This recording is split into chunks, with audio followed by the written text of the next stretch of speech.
네, 안녕하세요. 프랑스가 일종의 공황증에 걸린 것 같습니다. 이 9월 15일, 9월 16일 프랑스 유수의 군사 매체가 계속해서 이 한국 무기에 대한 공포를 다루고 있는데, 저는 이제 이거를 좀 다른 각도에서 우리 무기 얘기가 아니라 이 프랑스가 왜 이렇게 공포감을 느끼는가, 이게 단순히 무기 비즈니스 날아가서 그렇다 뭐 그거 아니거든요. 예를 들면 비즈니스 규모만 따지면요, 아마 미국의 뭐 노스롭 그루만, 레이티온, 그 다음에 록히드 마틴, 보잉의 무기 파트, 그리고 이제 이러저러한 무기 회사를 몽땅 다 합치면 삼성전자 1년 매출의 1.5배나 될똥말똥 할 겁니다. 예, 뭐 많으면 2배, 뭐 작으면 한 1.5배 그 정도 될 거예요. 그래서 이건 비즈니스 규모의 문제가 아니라, 프랑스가 뭐 세계 무기 수출 2위 한다 그래도 작년에 엄청 많이 했는데 300억 달러 했거든요. 우리가 170억 달러 했고, 보통은 프랑스가 한 200억 달러 정도 합니다.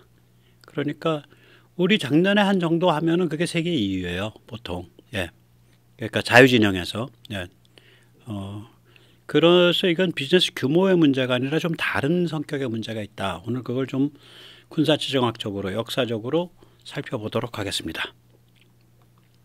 예, 프랑스 하면 또 한무기 하죠. 예, 유럽에서 유일하게 무기 풀세트를 추진해온 나라죠. 네, 항공모함, 또 뭐 원자력 잠수함, 뭐 자주포, 장갑차, 전투기, 중거리 공대지 미사일, 뭐 대함 미사일, 그러니까 무기를 이래저래 부품도 잘 만들지만, 우리도 프랑스 부품 많이 사서 쓰죠. 예를 들어서 저 잠수함의 잠망경, 이건 프랑스 잠망경을 제일 알아줍니다.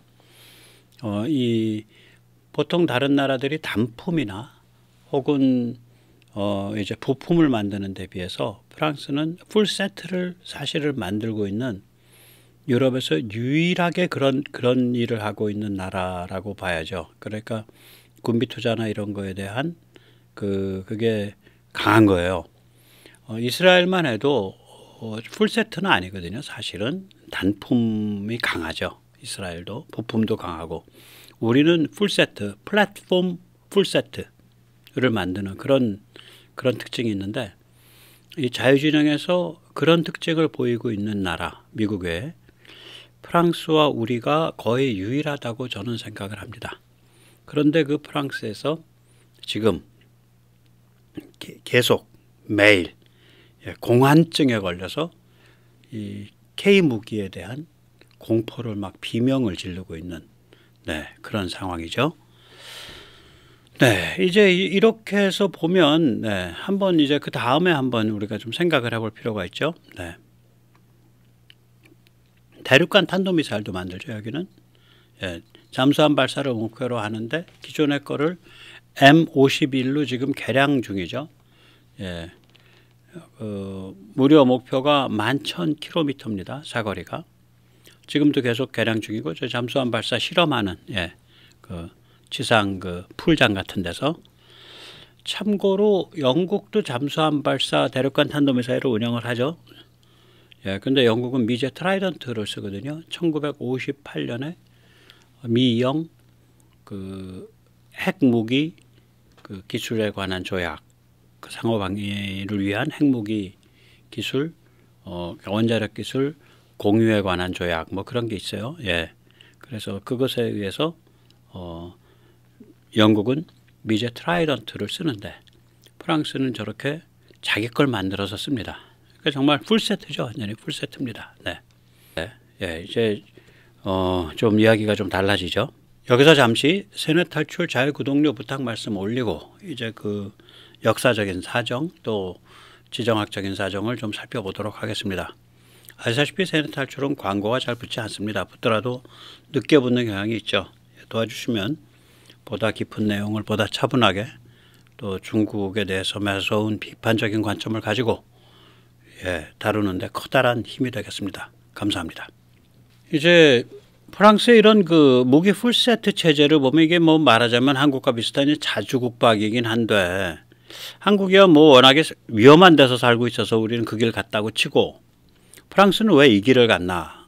그러면 이제 프랑스의 우리가 체질을 좀 알아야죠. 예, 프랑스를 유지시키는 두 개의 주춧돌은 하나는 국가주의 혹은 민족주의 감정이죠. 내셔널리즘. 다른 하나는 굉장히 강력한 문민 관료입니다. 시빌 서번트입니다. 이게 프랑스가 이제 1789년 혁명 이후로 지속적으로 굉장히 불안정한 그 정치가 펼쳐진 나라거든요. 사실은 혁명 전에 프랑스라 그러면 그 지적 역량이나 문화적 역량이 뭐 영국을 어떤 면에서 많이 능가하죠. 예, 많이 능가합니다.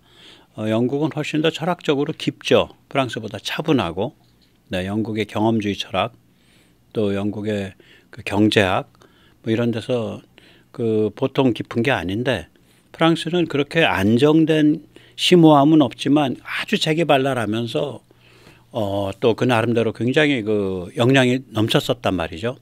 그런 프랑스가 이제 1789 혁명 이후로 완전히 이제 좀 맛이 갔죠. 맛이 가서 지금은 뭐 사실 거의 유럽 안에서도 거의 2류 국가 비슷하잖아요. 1.56. 예. 그렇게 정치적으로 불안정한데도 저렇게 나라가 유지되는 건 꽤 잘 유지됩니다. 그건 이제 워낙에 그 관광 자원이나 뭐 농업이나 자원이 좋은 것도 있지만 일단 문민 관료가 굉장히 전통이 강하고 엘리트들입니다. 그걸로 유지되는 거예요. 그런데 여기서 이제 국가주의, 그 국민의식, 뭐 민족주의 이런 게 굉장히 큰 역할을 하는 그런 나라인데 2차 세계대전에서 이제 국가적 자존심에 거대한 상처를 받습니다. 그래서 이거를 어떻게든 국가주의를 유지를 해야 돼요. 그래야 치유가 됩니다. 2차 세계대전 때 나라의 북쪽 절반은 나치가 직영을 했고요. 남쪽 절반은 나치 부역 괴뢰 정권이죠. 예, 이 괴뢰 정권이 수도가 비시였는데 그 대통령은 전직 육군 원수 출신 필립 베땡입니다. 예, 오른쪽에 있는 이 잘생긴 할아버지입니다.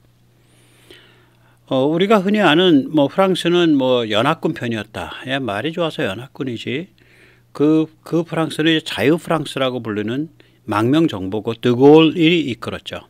뭐 레지스탕스가 뭐 열심히 했다. 영화에서 그려지는 거지 뭐 판세에 큰 뭐 영향 못 끼쳤습니다.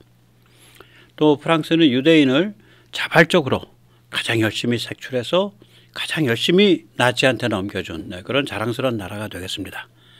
이 프랑스의 반유대주의 심리는 이 19세기 말 드레피스 사건에서도 나타나거든요.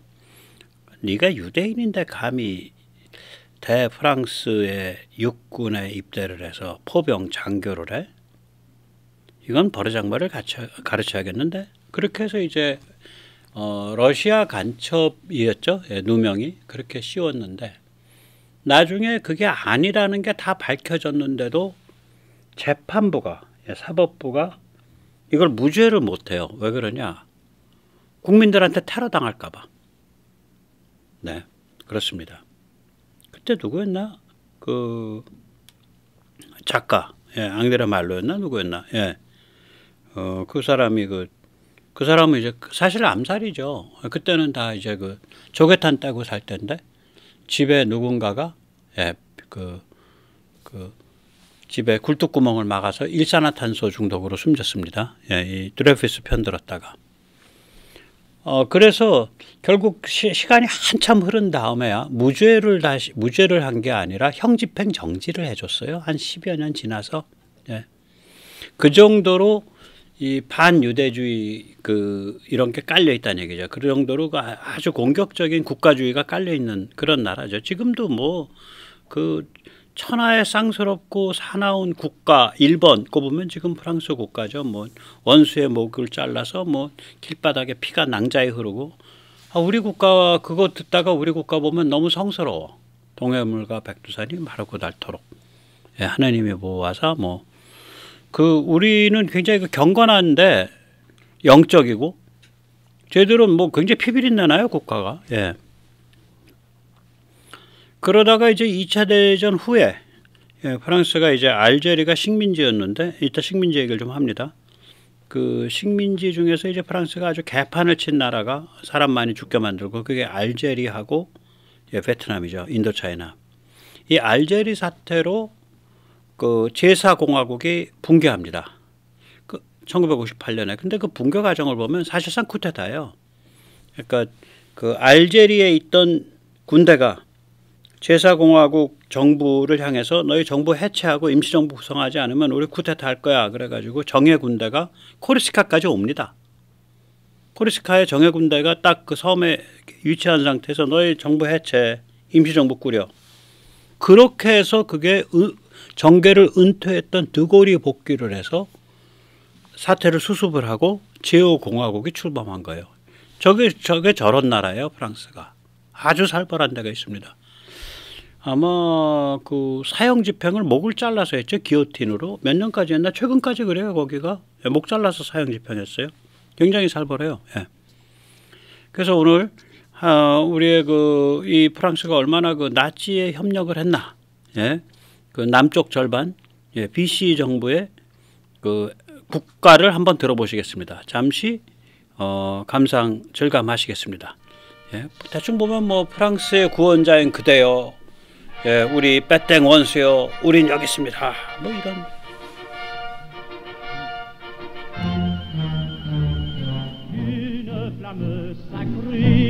성스러운 불꽃이 우리의 고향 땅에서 떠오르고 환희에 찬 프랑스는 하일 원수 이거죠.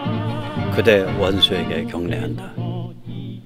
모든 아이들은 그대를 사랑하고 그 치덕에 경의를 표하니 하일 원수 이거죠. 당신의 위대한 부름에 여기에 하며 응한다. 원수여, 우리는 여기에 있다. 원수님, 우리 여기 있습니다. 김일성 원수님, 우리 여기 있습니다.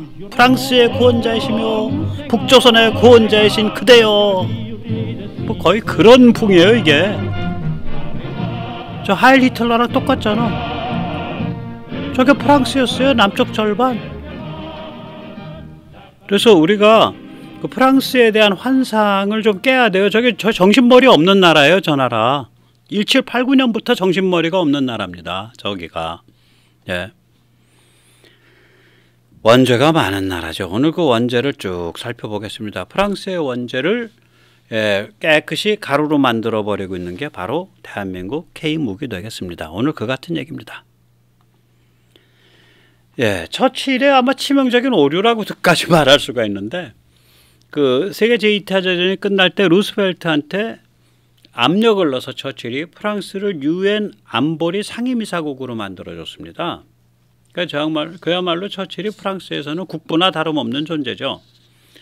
이게 근데 처칠이 그럴 수밖에 없었던 게 유럽 대륙에 한 나라 좀 넣긴 넣어야 되는데 인구수가 되고 좀 파워가 강해야 되잖아. 그럼 결국 프랑스, 독일, 이탈리아밖에 없는데 독일과 이탈리아는 패전국 전범국이잖아요. 그러니까 프랑스밖에 없는 거예요. 그 프랑스가 이제 세계적인 파워를 갖게 됐죠. 그럼 그걸 가지고 잘 써야 되는데 자기 식민지 유지에 썼어요. 여기 지금 옅은 푸른색은 옛날 식민지고요. 짙은 푸른색은 최근까지 유지됐던 식민지입니다. 1950년대까지. 보면 프랑스야말로 전 세계에서 여기저기 착취형 식민지를 제일 많이 운영한 나라입니다. 저 퍼런 게 다 프랑스죠. 왜 그러냐면 중남미는 이미 먼로 선언이 나왔던 1820년대 전후로 해서 다 독립을 해요. 중남미는. 그럼 중남미는 이미 1820년대 30년대부터는 식민지가 아니야. 그러면 가만히 보세요. 그 다음에 중동 이런 데는 대부분 1차 세계대전 끝나고 독립을 하잖아요. 발칸반도 1차 세계대전 끝나고 독립하잖아. 그러니까 2차 세계대전 때까지 남아있는 식민지 중에 제일 덩치 큰 놈 갖고 있는 게 누구야? 보면 프랑스입니다. 예. 그러니까 프랑스야말로 마지막까지 이어졌던 유럽 식민지 제국입니다. 네. 참고로 영국은 뭐 식민지가 많다. 영국이야말로 식민지가 많았습니다. 그때 식민이라는 건 영국인들이 때를 지어서 이제 그 땅에 가서 개척하고 살자 하고 그냥 배 타고 그냥 수백 명이 쫙 한꺼번에 가는 거. 네, 그게 식민이거든요. 심을 식자 백성민자. 네. 그래서 영어에서는 colonial이라는 단어가 뭐 그렇게 나쁜 의미가 아닐 때가 있고요. 특히 컬럼버스, 컬럼비안 이런 단어는 굉장히 좋은 뜻을 가집니다. 그 영국인들한테는 그게 신세계로 미국인들한테는 그 영어에서는 신세계로 자기들끼리 모여서 1년이고 2년이고 대부분이 말하자면 어떤 지식인이 주도하는 서민층이에요. 신세계로 이민 가겠다는 사람들이니까. 그래서 이민 준비를 하는 거예요. 그래서 이민 준비 과정에서 하나의 커뮤니티가 형성이 돼요. 영국인들이 바로 그 능력이 있었던 거예요. 이건 다른 데서, 다른 나라는 이런 게 없어요. 이런 대규모가 없어요. 그러니까 가서 오스트레일리아 가고 뉴질랜드 가고 미국 가고 다 그렇게 간 거예요. 인도? 인도는 그러니까 그 일이 언제 벌어졌냐면 18세기에 인도 내부에 정쟁이 심해져 가지고 분열이 심하고 자기들끼리 잡아 죽이다가 지쳐서 영국한테 우리 좀 다스려 주세요 하고 갖다 바친 나라예요. 인도는. 영국이 정벌한 나라가 아니에요. 영국은 그런 식민지였고요. 반면에 프랑스는 이거는 자원 착취, 플란테이션 식민지예요. 주로. 그래서 이 가장 비극적인 사례가 프랑스 식민지의 아이티하고 알제리하고 인도차이나 세이시입니다. 이 IT 얘기를 잠깐 할게요. 이 IT가 이게 사탕수수 농장인데 당시에는 농기계가 발달 안 해서 사탕수수 농장의 그 노동 강도가 굉장히 높았어요. 근데 이게 황금성이 높은 정말로 설탕이라는 건 어마무시하게 고급진 작물이기 때문에 그 노동 강도가 무지하게 높은 거예요. 그래서 건강한 흑인 남성 노예가 보통 5년에서 한 7년 사이면 죽어나갑니다. 그 정도로 노동 강도가 높았어요. IT가 바로 프랑스의 이 사탕수수 플란테이션 단지거든요. 그래서 이제 흑인들이 살다가 못 살으니까 이제 그 자기들끼리 무슨 구호를 외쳤냐. 우리가 받드는 하나님은 너희 백인의 하나님과 다르다. 그게 이제 부두교 같은 거예요. 그러니까 종교를 표방을 하면서 전 세계 유일한 거의 성공 케이스죠. 노예 해방 국가를 만들었죠. 그리고 또 자기들끼리 분열 많이 했고요. 근데 이제 바보 같은 짓을 한 게 이 과정에서 이 백인들을 말하자면 그 플란테이션 하는 사람들 이런 사람들을 다 인질로 잡고 그걸 가지고 딜을 쳤어야 될 거 아니에요. 근데 독립을 한 후에 전쟁에서 다 이기고 난 다음에 백인을 또 학살을 했네. 그럼 이제 당시에는 노예제가 곳곳에 있던 데란 말이에요. 미국도 노예제가 있었고. 이거 가만히 뒀다가는 세상이 뒤집어지겠거든. 그래서 결국 프랑스가 IT에 압력을 넣어서 1억 5천만 프랑을 지불하기로 협정을 맺습니다. 그게 1825년이에요. 첫 해 지불분이 IT 정부 세수의 6배입니다. 말도 안 되는 비용이에요. 그래서 이게 1888년까지 돈을 꼬박꼬박 또 없을 땐 못 주고 하면서 주는 둥 마는 둥 하면서 이제 가는데 그러다 자녀 채무가 잔뜩 채무 채권이 남아 있었을 거 아니에요. 그걸 또 미국 정부가 1911년에 인수를 합니다. 그래서 미국 정부가 그것도 민간에 불화를 해요. 그 제일 큰 덩치로 갖고 간 게 시티은행입니다. 그래서 IT가 1947년까지 시티뱅크에 채무를 지급했습니다. 참 시티뱅크의 흑역사죠. 저기는 자기들도 잘못했고 또 자기들도 굉장히 잔인하게 서로 잡아 죽였고요. 그 독립 이룬 다음에도 또 거기에 대한 그러니까 유럽과 미국 열강들의 그 조치도 굉장히 잔인했고 엉켜갖고 저기는 거의 죽음의 땅이 된 거죠. 지금은 정부가 없죠. IT 무정부 상태, 갱단이 지배하는 그런 아주 비참한 상태죠. IT 바로 옆에 도미니카 공화국인가 거긴 또 잘 살아요. 예. 같은 섬을 반분해서 쓰고 있죠. IT하고 도미니카 공화국이. 예. 그러니 저게 얼마나 망가져 있는 나라인지 알 수가 있는 거죠. 프랑스 이제 IT 얘기를 했고 그 다음에 식민지 얘기를 하죠. 프랑스 식민지 이거 말고 엄청 많아요. 뭐 아프리카에 무슨 가봉, 뭐 세네갈, 뭐 쫙 있는데 그거 다 빼고 우리가 딱 들으면 알 수 있고 제일 중요한 거. 인도 차이나에 프랑스가 이제 식민지를 손을 빼면서 4개의 나라가 만들어지죠. 예. 하나가 이제 북월남, 그러니까 월맹, 또 하나가 남월남, 그러니까 베트남 공화국, 월남 우리가 말하는 게. 그 다음에 라오스, 캄보디아. 근데 이게 어떻게 해서 만들어지는 거냐. 2차 세계대전이 딱 붙었을 때 프랑스 원래 정부는 없어지고 절반은 나치고 나머지 절반은 VC잖아요. 그러니까 VC가 서둘러서 이제 그 식민지 관리청을 만들어요. 그리고 일본에 일제에 협조를 해줘요. 그러니까 일제가 중일전쟁 벌였을 때 남방에서 치고 올라가는 거를 그 지금 하노이 부근 그러니까 통킹만인가 거기서부터 올라간다고요. 그러니까 나라 한번 팔아먹은 거예요. 그때 일제한테. 근데 일제가 이제 진주만 그러니까 중일전쟁은 1937년에 시작했고 1941년 12월에 진주만을 일제가 공격을 하면서 태평양 전쟁으로 번지죠. 그러면서 일제가 이제 더 사나워지니까 이제 거추장스럽다라고 해서 거의 쫓아내버려요. 그 프랑스 정부를. 그 비시 정권이 운영하던 식민지 관리청을. 그때 이제 일제한테 2번 나라 팔아먹은 거예요. 말하자면. 그런데 베트남 사람들이 일제를 상대로 엄청 싸웠어요. 뭐 어마무시하게 싸웠어요. 많이 죽었어요. 뭐 제가 뭐 친일파에서 하는 소리가 아니라 일제가 한국 사람은 무서워하고 점잖게 대한 편이에요. 베트남 같은 데서는요. 전술이 이거야. 강간하고 죽이고 불태워라. 그걸 가르치는 말도 있어요. Three Alls라고 영어로는 Three Alls라 그러는데 그 따로 있어요. 뭐 예. 강간하고 죽이고 불태워라예요. 그런 전술을 썼다고요. 이거 군기 잡는다고. 그러니까 일제랑 싸우고서 해서 이제 2차 세계대전이 끝났는데 프랑스가 다시 식민지 지배하겠다고 덤빈 거라. 꼭지가 돌죠. 그래서 프랑스에 대한 독립을 하겠다라고 만들어진 게 비에트민이에요. 비에트민. 우리가 왜 우리 월남전 참전했을 때 베트공과 비에트민 2개잖아요. 비에트민은 월맹 세력이잖아요. 그게 비에트민이에요. 근데 이 비에트민의 뿌리가 뭐냐면은 세계 제1차 대전 때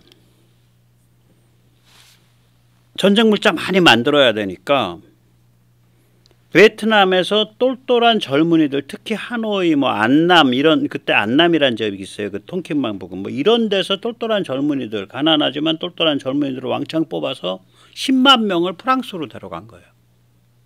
그 사람들이 다 오리지널 프랑스 공산당에서 제대로 훈련받은 좌파가 된 거야. 프랑스 말도 유창하게 하는 지식인이 된 거예요. 그리고 돌아왔어. 그게 1920년경이야.